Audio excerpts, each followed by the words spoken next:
Hello everyone and welcome back. I'm Clement from the Outpayce payment team, and in this video I will demonstrate how to integrate our checkout web component into a web page without relying on any framework.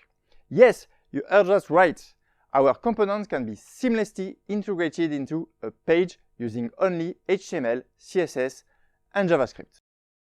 If you are looking for an example within a web framework, check out our previous videos that explain how to integrate the checkout web component into a React application. Today, we will focus on front-end integration.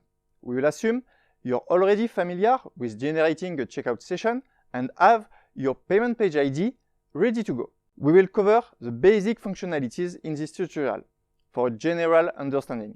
For more detailed information, please refer to the user guide. All the resources mentioned in this video will be provided in the video description. Let's dive in.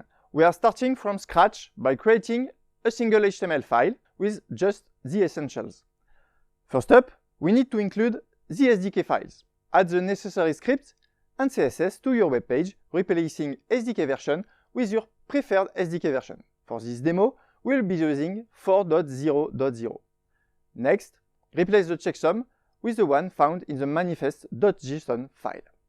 Now let's initialize the checkout component. Start by creating a placeholder where the component will be placed. Then, create a new JavaScript tag to call our SDK. Here is an important tip. Make sure our JavaScript script is fully loaded before calling the SDK. To do this, place the script tag just before the closing body tag. Next, we will initialize the SDK. Create a SDK configuration and pass it to the Amadeus checkout object. Set the container HTML ID and the payment page ID or PPID that you've just generated. For the environment, set it to test and use the English local. For now, we will start with an empty object for the configuration, which we will fill in later. With the setup complete, let's move on to implementing callback handling. Callbacks are how the SDK communicates with your page. There are several callbacks available, but we will focus on the most important ones. OnReady, triggered once the SDK is ready. OnPayment method change, called when there are changes in components, like the selected payment method or the card bin. OnSuccess, fired when a payment is successful. OnError, activated when an error occurs. Once all the callbacks are in place, don't forget to start the SDK by calling the .start method. Congratulations! Your application now integrates our checkout web component.